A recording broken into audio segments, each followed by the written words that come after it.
Hello everyone. So I just unlocked US Agent, and that was the last missing piece that I needed to do this kind of hybrid value style build. Now, one of the pieces of this deck is Mill, which you have your Yondu, your Cable, your Gladiator, your Baron, and your Doc Ock. And then the other piece is just looking at getting either counter cards in play, high value cards like Red Hulk, or being able to throw down something like Valentina and Luke Cage. You can get a discounted 6-cost card, which could be very valuable for you, and then you can set it back up to its base cost. There's a lot of cool potential ways to run some of these cards. You can always do a US Agent and then throw Doc Ock into the US Agent lane. That way you pull their potentially 4, 5, or 6-cost cards into that location, and then you can set your Doc Ock back up to base with something like a Luke Cage later on. And then we also have the Shadow King. There is a lot of Angela, there's a lot of Bishop, Kitty Pryde, just cards that typically scale. Silver Surfer, a lot of times you can pull out those Silver Surfer resources and then set it back down to base after you've already disrupted their game plan. But that is what this deck wants to do, is disrupt. By stealing their resources, by milling their resources, by just making their plays inoptimal, a lot of times you can get a free turn 6 and turn 7 play where the opponent doesn't really have anything that they can do, and then all you have to do for those turns is figure out a way to overcome the power that's already on the board. And so we're going to go ahead and jump over into a couple of games. I've been absolutely loving this list. I know that historically mill decks don't have a great cube ratio or cube equity. You don't gain a lot of cubes with them, but with this one you have a lot of sneaky ways to trick opponents into overstaying, and within that you have a lot of ways to gain a lot of cubes quickly. I've been having an absolute blast with this list. We're going to go ahead and jump over into a couple of games. Thank you guys as always for being here. I hope you guys enjoy. All right, first up we have the snapping. The first location is the Orcus Forge, and we don't have any fantastic mill cards, but something like US Agent into a Doc Ock in that same lane can be pretty potent at pulling their potentially bigger cards in, and then we can keep our Doc Ock powered up through something like a Luke Cage. And so they are running a Hella discard deck. Let's see what got discarded, the Infinite.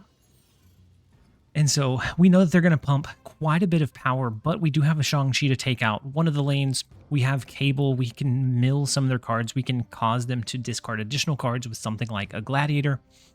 And so I think here we're going to go with just a Cable. Either that or we do something like a Cable into Bar Sinister to mill almost the entirety of their deck. And then we could do something like Doc Ock to pull all of their available resources into the field. But I think Cable is going to be a little bit more safe in the middle location. So we end up pulling Blade. Let's go ahead and play Gladiator. And then we could play Blade just to make sure we use all of our energy. That gets rid of Valentina. I don't know that we're going to utilize her anyways. And so I think I'm okay discarding Valentina. You know what? Never mind. We're not going to let them know what resource we pulled with being the Blade. And so we're going to keep that kind of hidden or concealed until like the last turn in the game. So with Magneto coming down, that is really unfortunate. Gladiator is going to pull a card here. It could potentially be Black Cat. So it is above that Shang-Chi range, or it's below that Shang-Chi range, but above the Gladiator range, unfortunately. They only have one card left in their deck. Let's go with a Doc Ock into Limbo being our biggest potential resource. And then after that, we're looking to draw into our Red Hulk, maybe a Shang-Chi. Dracula is a good kind of padding of cards so that they get a little bit of additional value there. Calling Wing is going to discard their Sentinel. And then we also pulled Blink, which is going to rotate Dracula into Death. And so now they're locked into the left lane. They only have 3 cards to play, but they can only play one of them into Bar Sinister. I'm going to do something like this. We're going to play Luke Cage, Valentina, see what resource Valentina provides to us. They are capping out that right location with the Hela, and so turn number 7 is going to be, they're not going to be able to play on turn number 7. They have the Infinite over there, so just a Shang-Chi wouldn't do it because of the double Hela. The Odin, I don't think does it there either. This would be 4-8. 4-8, negative 16 to all 3 of these cards, which is just awful. And then we can do Shang-Chi in the left lane. as a way to pull home this one, because that's going to bring them down to 7, 11, 16, and then this will push us above 16. This US Agent is that sleeper card coming in at 2 cost in Bar Sinister. That's going to hit them so dramatically. I'm not going to snap into it because I do want to see this one play out, but we definitely have a way to win this one, drawing into just the resources that we needed. That their Infinite is going to be what, a measly like 6 or something really small. No, it's going to be 4. It's going to be a small 4. They're going to be overall negative 13 in Bar Sinister. Even with the Infinite in play, we are going to overcome the left location with the Shang-Chi, steal the Bar Sinister away, and that is what we can do with this deck. We can drain them of their ideal plays, their ideal resources, and then we have multiple ways to hit high power in-game plays to swing the favor back in our direction. We're going to go ahead and take the 2. Let's go ahead and jump over into the next one. All right, next up we have Droopy. The first location is the Nor dimension, and I'm a little bit torn about Nor because it is nice to get the extra energy turn after turn, but where it potentially becomes an issue is that it clutters a lot of space pretty quickly. And so we do have Shadow King that's going to be able to bring that Sunspot back down to a reasonable level, even if they float a lot of energy over the course of the game, unless of course they do something like Professor X there, and in which case we wouldn't be able to really touch the Sunspot anyways. Next we have the Raft. I kind of like the idea of doing something diabolical, like we can first do a magic, then next turn we can do something like Yondu plus Baron Zemo. That's going to take away their lowest cost card. In place, we're going to pull their next lowest cost card with Baron Zemo. On the following turn, we can do something like Gladiator, maybe Gladiator plus Cable to mill the rest of their cards. And so they do snap here. I think we're in an okay spot. Running through this, a lot of times I like to play it pretty aggressively and snap back whenever the opponent does that. But I assume this is probably a Sasquatch deck now. Seeing the snap come down, seeing the Mysterio plus the Jin, they have a lot of energy here coming into the last turn of the game. They have a lot of cards in the Jins though. And so unless they're able to lock one of those in, we can overcome a lot of that negativity. So let's do Yondu, and I think they're going to cap out the Raft this turn. They have plenty of cards to be able to do that. So I think instead of playing 3 cards into the Raft, I think we're going to shoot for 2 mid and just the 1 to the right. That's going to give us a little bit more flexibility in how we navigate that in-game. And that's, of course, if they cap out the Raft location, which I think between all of their cards, they can easily do that. They didn't. Interesting. And so we could have competed for that location, but it's okay, I guess. We destroy their Wasp. Baron Zemo is going to pull 1 additional card for us in the Red Guardian, which is interesting. I don't know how that affects if that's the real Mysterio or not. I don't know if it just is limited to -2 now. I have no idea, but it's interesting nonetheless. Let's play Gladiator and Cable. I'm going to reorder it and do it in this direction. Gladiator to the left. If we're not able to destroy that card, then something like a Shang-Chi is definitely going to be what we want to lean in towards. We're going to be able to mill the last 2 cards in their deck. And so Gladiator will pull 1, Cable's going to pull the other, and then they're going to be pretty limited in what they can do following up the rest of the game. So something like US Agent in the right location is going to be pretty good, or could be pretty good, at disabling the Sasquatch and the Abomination that are stacked over there. We get Mockingbird, which is not a huge discount for us, but it is an okay discount. We still didn't see our Doc Ock, which I really enjoy seeing whenever we have that opportunity. But since this is a finite amount of power in the right location, I think we do Red Hulk. We have the surprise Shadow King in the left lane, so a Mockingbird plus Shadow King is a huge tempo swing back in our favor, and they have snapped. I'm just going to play this one outright. I would have snapped quite a bit earlier had we been playing this one forthright, but the She-Hulk comes down. They have a Null as well, which Null wasn't originally in their deck, right? No, they got it from the Raft.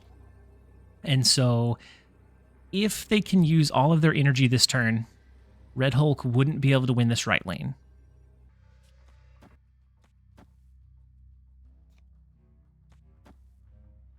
But something like this would set this one down to 11. plus whatever they absorbed this turn. We're not destroying anything, so we don't bump up the null at all. We do have to worry about the real Mysterio. I'm going to go ahead and play Luke Cage over Valentina. There's no reason to fight against that.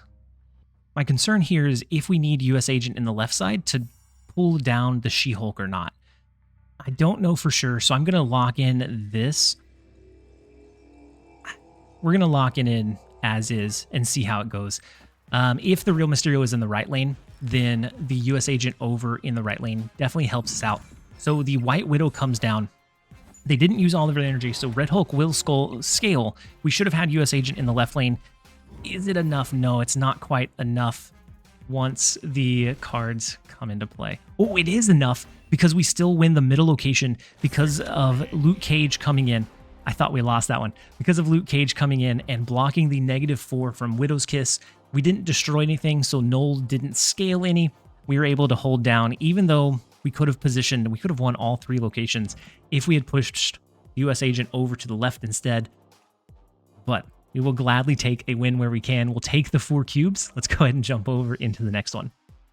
All right, next up we have Shuri Enjoyer, rank 36. The first location is Vormir, so the first card we play there would be destroyed. That's probably going to end up being where we position Magic. Even better if we position it there after they've already destroyed a card. Avengers Compound will force us to play there on turn number 5. I think it's an easy Doc Ock lane, because typically they're going to want to play away from that location up until turn 5. Usually. Maybe not, though. They do play Jeff, so that is the versatile unit to play or move over into Vormir. Nowhere is a little bit of a tough location for us, but we're easy and free to position something like Red Hulk over there. We have Doc Ock that's going to drain what resources they have in hand, and then we can find a way to win from there. A Doctor Doom from Valentina is actually fantastic. If we don't get Luke Cage, it's still a 12 power 4 cost card, which is huge. All right, so they skip on turn number 3. We have Magic coming down into Vormir, and so we can now freely play over there. No cards are going to get destroyed, but Red Hulk is starting to scale. We have US Agent, which is nice in general. I do like Baron Zemo as well. I'm going to go ahead and play, I think, Doctor Doom for now, just to get a good widespread amount of power. And then we have the Doc Ock that we're going to use on 5. We have Shang-Chi to leverage on turn number 6 or 7, depending on why they snapped here. They could have snapped because they have something like a Nocturne. Maybe they want Limbo. Yeah, they do have Nocturne. It's okay. We don't need the full 7 every single turn or every single game. It's just nice to be able to have it. And so let's go with a Doc Ock for now. If they move any of their cards this turn, we're going to pull a couple of the resources. It may be that we want to position a Shang-Chi into that middle location if we pull any big resources. Or maybe if we're winning that location, we just settle on a final turn Red Hulk to be able to bring home the game.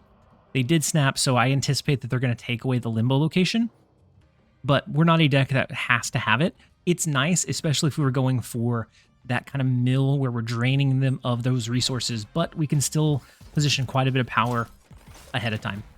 And so we do pull out Typhoid Mary, and then their 0 pulls out Red Skull, so the middle location is definitely going to be in need of a heavy Shang-Chi.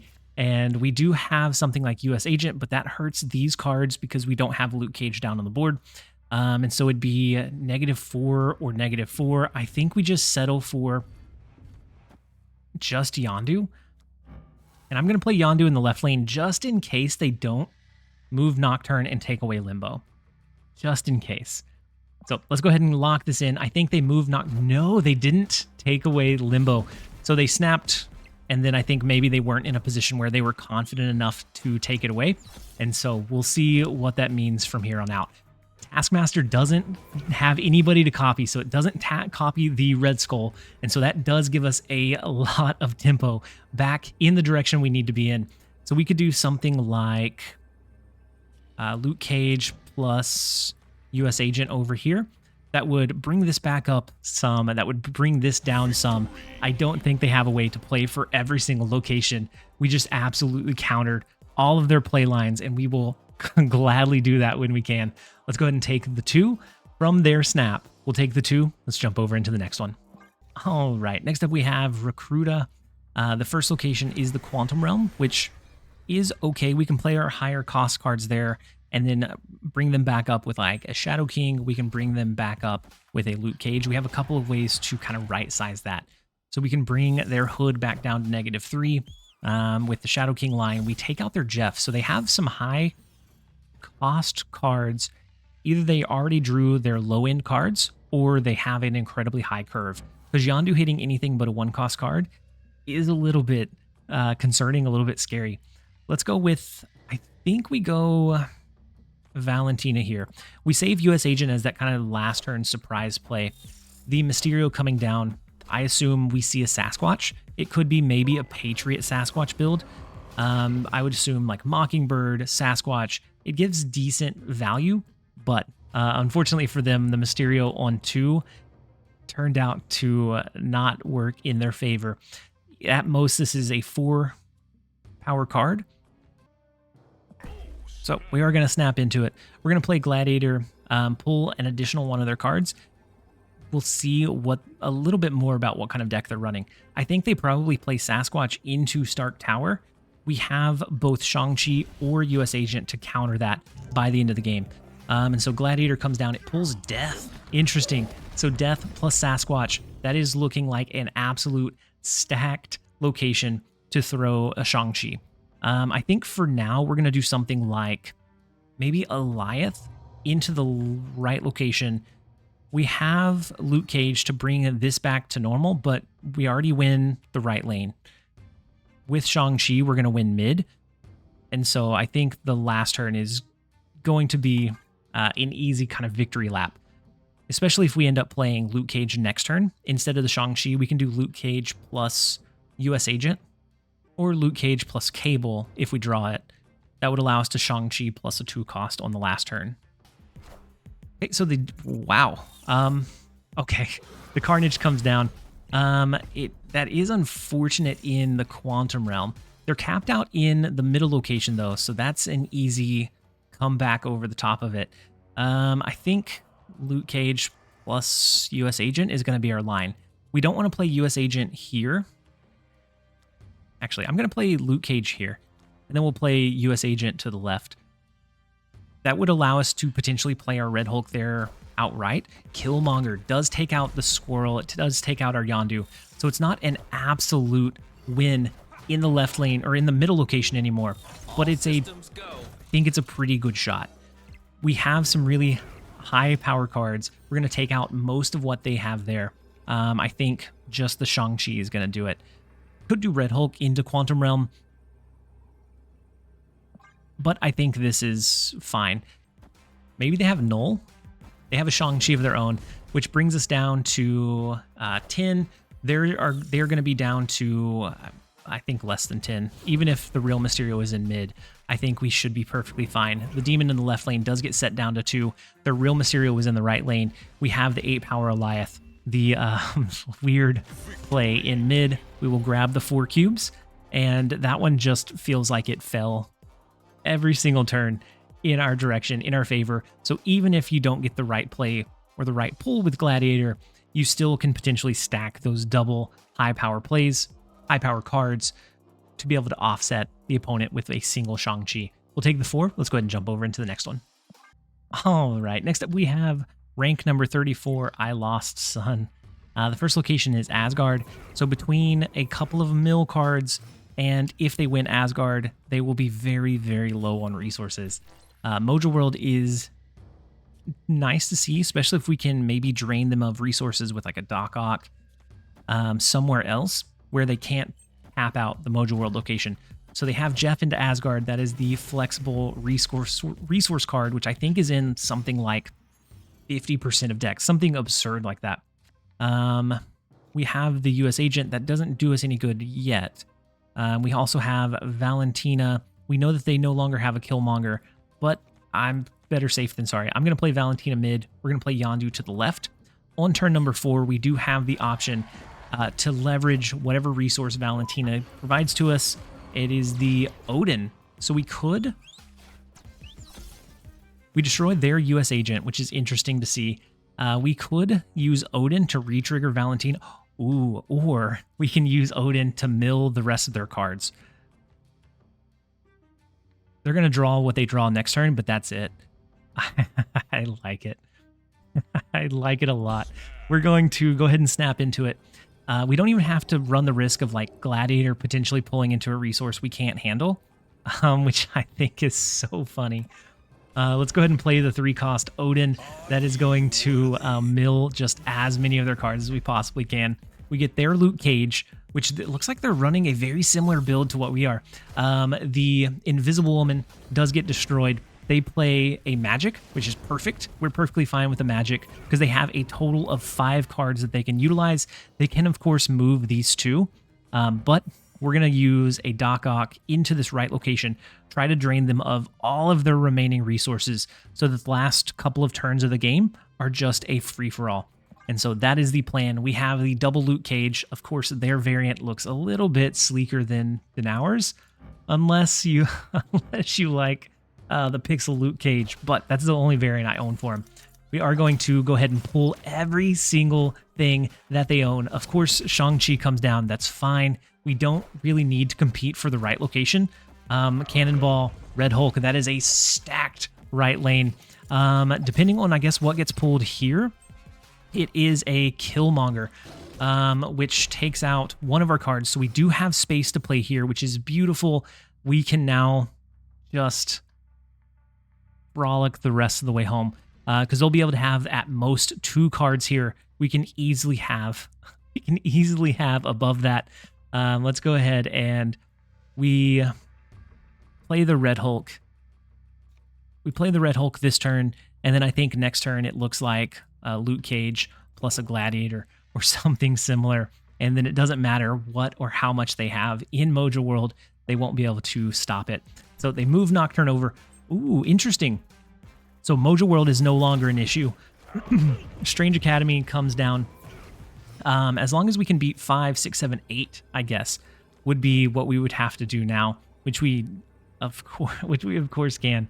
Let's go Gladiator, their Luke Cage, and then we can lock in the victory where we milled their hand, we milled their deck, then we had 2 free turns to be able to position our power in a way that we could find a way to win. We will gladly take it. Let's go ahead and jump over into the next one. All right, next up we have Tadig. The first location is the Eternity Range. And so we might push some cards there. If we don't have anything early, then maybe we just throw Magic into that location. They do play a Hood, so they're either running Destroy or potentially Bounce, both of which are very, very viable. I do like Mount Vesuvius as a way to get some higher cube output out of some of these games. We can snap on 6 or 7, and they wouldn't be able to retreat, as long as we don't change that location, of course. And so with Squirrel Girl, with Demon, I have to assume that a Lady Deathstrike is potentially in the mix, or they're running like a Patriot build. Patriot could also be pretty likely. Let's go ahead and go Magic in the left lane because we're not going to be able to compete against the 8 power that's over there. They have Carnage. We can set that back to base with Shadow King, which is nice to see. And then get a feel for what else they're running. Lady Deathstrike could be in the build. Death could be in the build as well. Let's see. Wow. That is so unfortunate. Oh, boy. Okay. Super unfortunate. We're going to play Luke Cage. We have Shang-Chi in hand, so we'll be able to take out the Red Hulk in the right lane. It's just unfortunate, the disparity there. They have a big Coal Obsidian, so knowing that our Shang-Chi is spoken for, they can kind of freely play some of their resources elsewhere. Let's go ahead and play Doc Ock into the middle location. That's going to drain as many of their resources as I can. And then we're looking for a way to win from there. So unfortunate. They do play Sasquatch into mid. We have Shang-Chi, so Shadow King to the right might be what we end up needing to go with. Yeah, with those double drops of big cards, we would definitely need to go Shadow King in the right lane. So maybe it's that we go Red Hulk here. And then on the final turn, we can go something like Shadow King plus Cable plus Yondu. That's going to offset their Red Hulk. Ours won't be offset, though. So I kind of like it. I'm going to go ahead and snap into it. They can't retreat, and so they're kind of stuck. As long as they can't change Limbo, I think we're in a spot where we can hopefully easily win. Ooh, so they skip entirely on turn number 6. So US Agent would bring it down by 4. Shadow King would also bring it down by 4, but that would help us offset any additional big card that they had. This is going to bring it down to 10. We're at 13. And so then I guess just the extra I'm going to throw into the middle location because we're not competing for the left lane anyways. And so let's go ahead and lock that in and hope that they don't have Shang-Chi. Scar is unfortunate. Nico comes down. I don't know if our Red Hulk scales here or not, but with US Agent, that hurts their Scar, that hurts their Red Hulk. It doesn't hurt ours, which is really nice to see. We know that theirs is not going to scale here, and we are able to swing it back in our direction, even though they had the double big drop in the right lane. We will gladly take the 4 cubes where we can. I always feel bad forcing someone into a 4-cuber with Mount Vesuvius, but you have to either tuck tail and run early or be okay with the potential of a really big cube equity game. Let's go ahead and take the 4, jump over into the next one.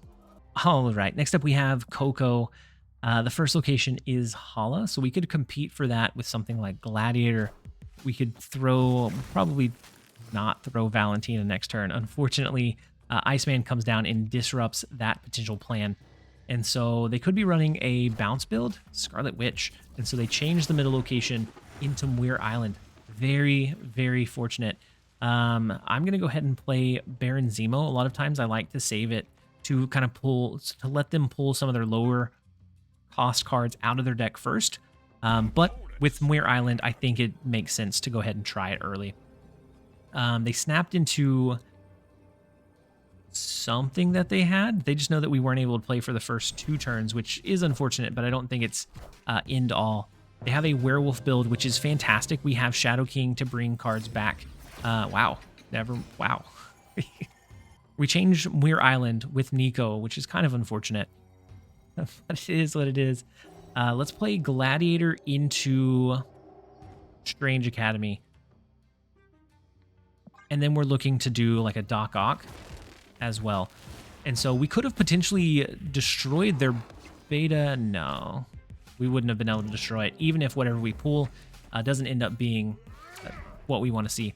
And so they did have a Shadow King. I have to think they have maybe a Valkyrie, maybe a Luke Cage as well.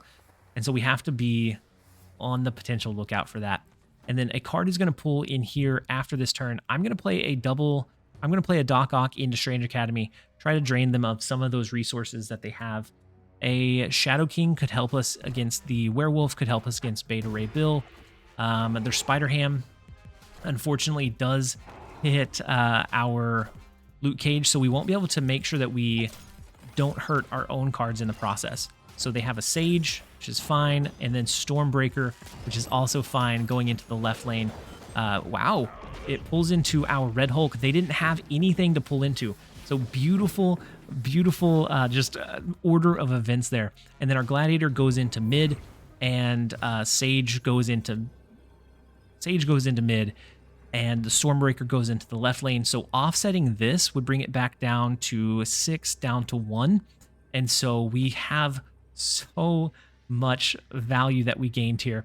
I'm going to do Valentina and Yondu just in case they have a Red Hulk. I don't think they do, but just in case, we're going to do this. This is going to bring this down to 6, 7, 8, and then we should be good to go. Werewolf can bounce over to the right lane. That's fine. I don't think they're going to be able to compete for the other locations. We do, with the Doc Ock play, disrupt their line enough that we're able to find an easy win, an easy retreat